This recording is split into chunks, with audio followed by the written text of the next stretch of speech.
Y'all, first and foremost, give all praise to Yahweh Shem Yahweh Shai Brakatham, and give a sincere greeting to all the brothers and sisters scattered across the four corners, teaching this word with sincerity and charity. Brother Phineas, another vid, another short vid. I'm gonna revisit this though and give a better breakdown on this, but it's just become apparent, and the spirit kind of riled me up and said, "Man, get up and give them this information because." We're lost without this, and really we can't even teach until we have this information down. And I've said this several times. You can't put the puzzle together if you don't know what the end picture looks like.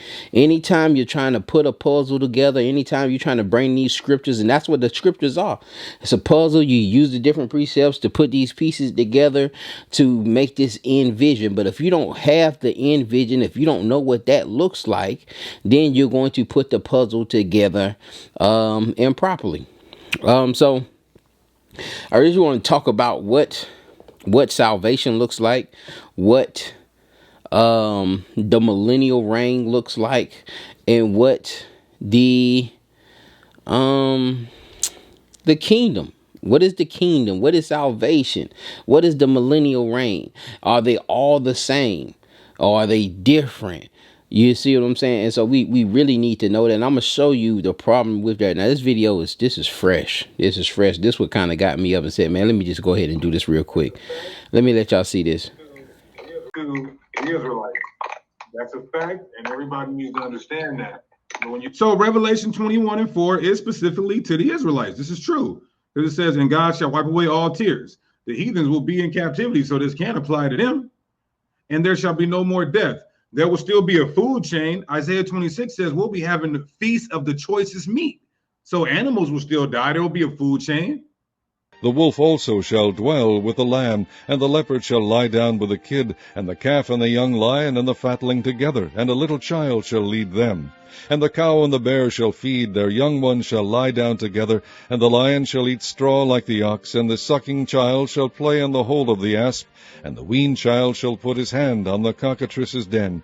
They shall not turn nor destroy in all my holy mountain, for the earth shall be full of the knowledge of the Lord, as the waters cover the sea. And in that day there shall be a root of Jesse, which shall stand for an ensign of the people. To it shall the Gentiles seek, and his rest shall be glorious. Isaiah 56, Zechariah 14, Jeremiah 33, Isaiah 56, this all talks about animal sacrifice coming back into the kingdom. Ezekiel, the 40th chapters, not for our sin, but for customary purposes, and other high holy days where you have to give an offering. So there will still be that animal death in the food chain. And I saw no temple therein, for the Lord God Almighty and the Lamb are the temple of it. And the city had no need of the sun, neither of the moon, to shine in it, for the glory of God did lighten it, and the Lamb is the light thereof. It says neither sorrow. Well, for the first 1,000 years of slavery, these heathens are going to feel sorrow and crying and pain.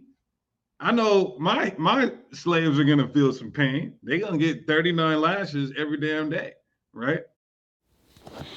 And that was about all I could take of that. And again, the reason he's saying that, and the reason he has to go to Revelation 21 and has to exegete that text like that and say, well, all tears, that got to be all Israel. And then because they're going to be in captivity, and a lot of that is just fluff. The text is telling you that he's going to wipe away all tears. All tears. There's not going to be no more sorrow. Right. And again, because he has a vision that's improper, right, to put this to add this Revelations 21 into that puzzle piece, because his vision of the puzzle is wrong. He has to change the way this piece is. And this is what you'll see a lot of Israel doing. We do this all the time. Well, we'll make words that don't really mean that. Well, no, that can't mean that because this is going to be, Israel is going to be da da da da da da da da. And all of that is just fluff. All you got to do is just go to the verse. And so he used a lot of verses. He was bringing out a lot of, verses that was dealing with the millennial reign. And this would be my question. Is the millennial reign the kingdom? See, we have to establish what the kingdom is. Is salvation the kingdom? And when you're having a dialogue with a Christian, a lot of times they're going to say salvation means entering into the kingdom. And Israel going to say that also. But if we're going to the Luke 4:17 and we're going to the Isaiah 61 to define salvation, yes, that's just for Israel. And this is how we have to understand the types and the antitypes. Okay, when we were brought out of Egypt, that was for Israel. Israel had that salvation where they were pulled out of Egypt. Okay, and then the mixed multitude was able to cleave unto Israel and to leave with them. All right, now that was a salvation. That was a salvation for ordering them to leave. Rahab was able to receive salvation. Now, when we go back to Egypt and Israel being delivered out of the hands of Pharaoh, that salvation, did they enter into the promised land? All right, so are we counting? You see what I'm saying? Like, are we counting that deliverance that they had from Pharaoh? Does that mean they enter into the kingdom? No. If we're using that as a type, no, they did not enter into the kingdom. And I feel the same thing is with Israel. Yes, they will be delivered from the prison houses. That blindness will be lifted off of them. They will be, gathered from the four corners of this earth. But does that mean they enter into the kingdom? Because we still have a period where we go back into the wilderness and he pleads with us in the wilderness. We still have a separating of the wheat and the tares. All right. And then you have this millennial reign where you have animals being killed. You have sacrifices being done. You have Israel as priests.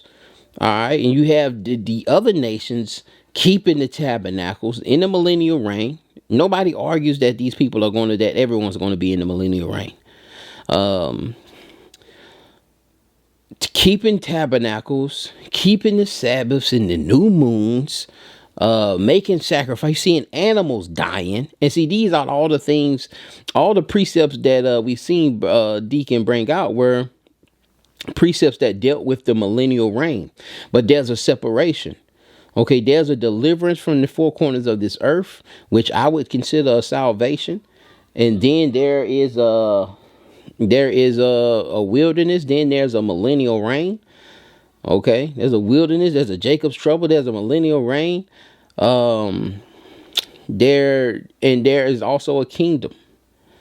Okay, and for me, I don't see the kingdom. I only see the kingdom when we go to Revelations 21. Matter of fact, let me go there real quick. We just Revelations 20. And listen, y'all, this is real simple. We done tried to break this thing down and make it all complex, but it's real simple. Revelations is actually laid out in order. Okay, in order of what's going to actually transpire. But we'll see the millennial reign. All right, we'll see the millennial reign. And Ezekiel 38 also tells us about this period. But watch verse 7, Revelation chapter 20 and verse 7. It says, "And when the 1,000 years are expired, Satan will be loosed out of his prison and shall go out to deceive the nations which are in the four corners of this earth, Gog and Magog, to gather them together to battle, the number of whom is as the sand of the sea. And they went up on the breadth of the earth and compassed the camp of the saints about and the beloved city, and fire came down from God out of heaven and devoured them.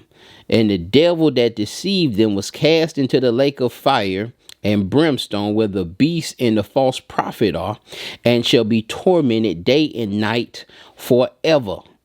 All right.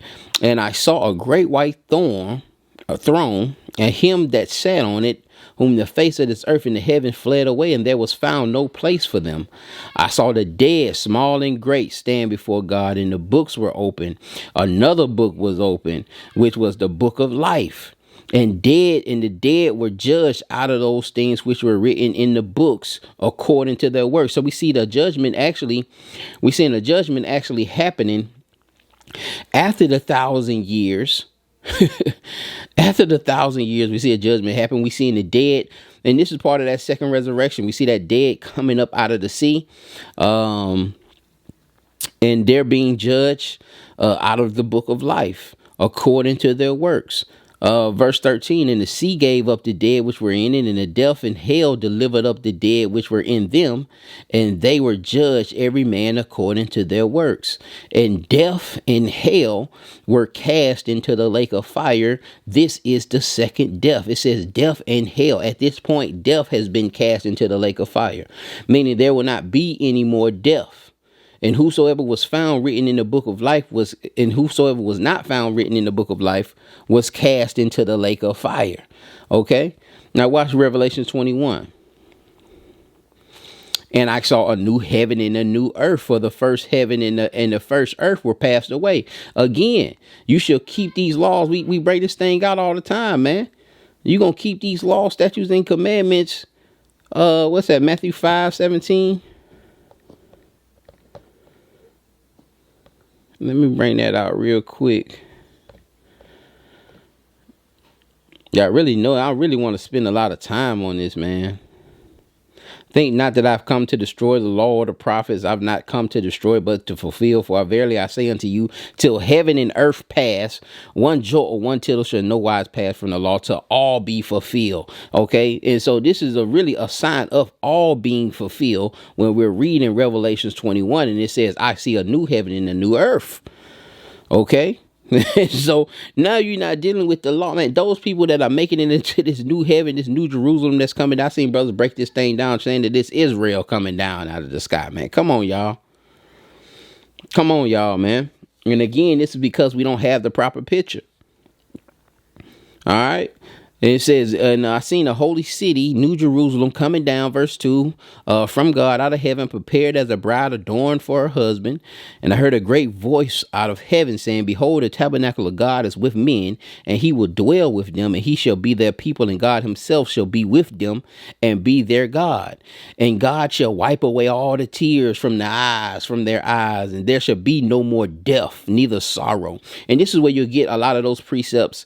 It's talking about different things. Isaiah is talking about the millennial kingdom, and he's talking about the kingdom, but I don't see the millennial kingdom as the kingdom. The millennial reign of Christ is the establishing of the kingdom. It's him putting all these nations under his footstool to usher in that new tabernacle, that new Jerusalem coming down, and the Most High God actually tabernacling with us. But once this happens, once this new Jerusalem happens and this city comes down, this is where you have the 12 gates. Like a lot of this stuff don't even happen. Like we have the thing so discombobulated. All right. And so when you have the precepts with the lamb eating grass with the lion, and the baby playing with the serpent, you know what I'm saying? And everybody's vegan. All right. Watch this. Let me jump down a little bit. I want to talk about what's this? Revelation 22:14. It says, blessed are they that do his commandments, that they may have right to the tree of life and enter in through the gates of the city. This is the kingdom. You entering in through the gates of the city, but this doesn't happen till after the millennial reign. Till Gog and Magog get destroyed. And whoever's left after that point, I don't care what nation, whoever's left after that point, they're not going to die. They're going to have eternal life, and they're going to be eating from the tree of life freely. And they're going to enter into the gates. For without are dogs and sorcerers and whoremongers and murderers and idolaters and whosoever loveth and maketh a lie. Yahushua has sent mine angel to testify unto these things in the churches. I am the root and the offspring of David and the bright and morning star. And the Spirit and the bride say, come, and let him that hear say, come, and let them that are thirst come, and whosoever, let them take water of life freely. This is where we eating the water of life and eating from the tree. We are back in a eating like steak. All right. This is just a cycle going back to the beginning, but you got to have that understanding. So you can't say that that's not eating. Okay, when y'all doing it, you still keeping the Sabbath and the tabernacles, and like, that's not eating. We're going back to the garden. We're going back to that state as it was in the beginning. And all of this had to happen. And I'm saying this is a very heavy topic. That's why I'm going to come back and really break this thing down. But I really just want Israel to understand and then start establishing this thing. What is salvation? Is salvation mean you're entering into the city? Does the millennial reign? Is the millennial reign the city? This ain't a city built by, the Amos 9:11 built by the Gentiles, this tabernacle built by the Gentiles, and this Israel rebuilding the kingdom. No, this is a city with gold streets, right? Pearly gates. You know what I'm saying? Buildings of jasper stone, and like, this ain't something that's built by man.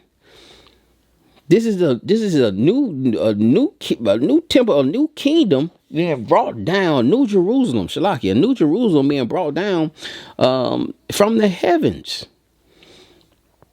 From the heavens, man. And this is the kingdom. All right, that's the kingdom to me. That's when I say, okay, well, that's who can enter into the. Then you say, well, who can enter into there? But going into the millennial reign and saying, well, yeah, they're going to be there, and there's going to be captivity, and it's going to be, but that's not the kingdom then. There ain't going to be no death. There ain't going to be no sorrow. And so we don't know where to place those puzzle pieces at, because we're conflating everything together to say, well, salvation means you're going to be in the millennial reign, and you're going to be, and we, like I say, we conflate the millennial reign and the kingdom together. We'll go to the Revelation 21 and just make this all symbolic and metaphors about Israel. Israel coming back down from the spaceships. And really, this thing is just plain and simple, man. All this stuff, ain't none of this. This stuff is in order. Revelations is in order. It's actually in order. It's the things are going to happen just as it's written in. It's already in order how these things are going to play out.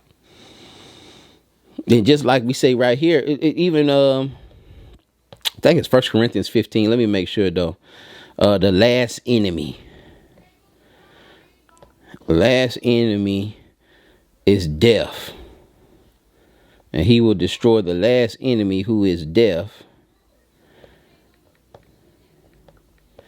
Let me find that precept. Yeah, it was 1 Corinthians 15.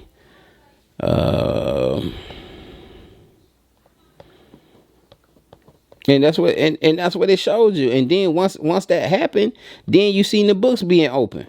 Once death and hell was thrown into the lake of fire, then we seen the books open. 1 Corinthians 15 and verse 26, and I close out with this. The last, Shalakia.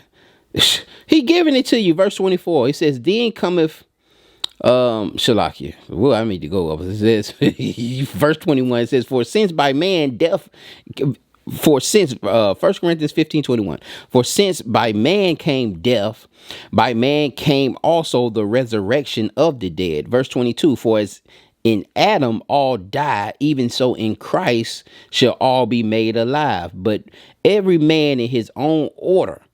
Christ the first fruits, afterwards they that are Christ at his coming. Okay, so it's going to be a first resurrection when Christ comes. Then cometh the end, when he shall have delivered up the kingdom. Then cometh the end, when he shall deliver up the kingdom to God, even the Father. When he shall have put down all rule and all authority and power. For he must reign till he must reign till he put all the enemies under his footstool. 1,000-year reign, millennial kingdom. He must reign till he puts all the enemies under his feet. And then verse 26, the last enemy that shall be destroyed is death. Verse 27, for he hath put all things under his feet. But when he saith all things are put under him, it is manifest that he is expected, which did put all things under him. And so like we even see Paul even breaking this thing down for us and giving us the timeline. He pretty much just gave us the timeline there. Okay, you see the establishing of that kingdom, putting all these people in under subjection, under the rulership of Christ, and then Christ delivering up. But the last enemy to be subdued is death. And once death is destroyed, it's delivered up, man. We get a new heaven and a new earth. Then we enter into the city where the tree of life is, where the water of life is. Okay. But after death, then we seen the other dead being judged, those in the sea. Like nobody's even been judged yet till Christ gets here, man. Until after that, and then after that millennial reign, those who don't get, ain't part of that first resurrection. Like even think about this, bro. Like they gonna be sacrificing. This brothers ain't even thought about this. They're going to be bringing sacrifices. Verse Peter 2:9 says Israel will be a royal priesthood. Okay, that means you're going to be doing the sacrifices. All right, you're gonna be sitting up there with your all white linen on, with blood all over you. All right, taking up all these sacrifices that are being done during this millennial reign. Yeah, you'll have rulership, but y'all think y'all gonna be kicking the bobo when it's that much work to be done, when it's that much building to be done, right? And if leadership done correctly, it can be weary, it can be wearisome, man. It can be, it can be a little grievous. It could be a little grievous, man. So, watching folks and, just having to keep your eye, make sure people doing certain things, make sure things are being done properly, teaching people certain things, doing the, like, it can be a little nerve wracking, man. Management ain't just some walk in the park. But we're not putting these things together. Again, we're not putting it together because we don't have the final vision. We don't have the correct final vision. And we really can't teach. There's no reason for us to have dialogue if we're having different visions. Just like Brother Deacon brung that out like that. There ain't no way me and him can have the dialogue. We're gonna be on completely different paths because we have different visions on what we think entering into the kingdom means. I feel entering into the kingdom is Revelations 21 and 22. And when he's conflating the two. And so he think entering into the kingdom is the millennial reign.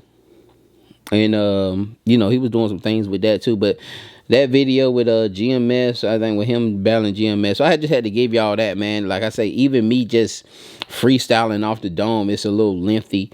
But I will break this thing down. I have done a couple classes with Prince of Power to give us that final vision of what salvation really is and what really happens and how this thing really plays out as it is written. But if you read Revelations 15 through 21 or 15 through 22, those last 7-8 chapters, it plays out. It's in order. You know what I'm saying? It's in order, man. You don't need no fluff. Anytime brothers got to put that little fluff on there. But let me get out of here, y'all. I hope this thing was edifying. Just make sure y'all know what salvation is, what the millennial reign is. Do you think that's the kingdom? We have to ask ourselves these questions. I ain't saying you got to agree with what I just told you. I'm just saying make sure that you have that established before you start teaching and before you start going into a debate with someone. Just get that established first. Like, what is salvation to you? What is entering into the kingdom with you? And then you can meet them there with the dialogue. With that, I'm going to say shalom. Pray this thing was edifying to the body.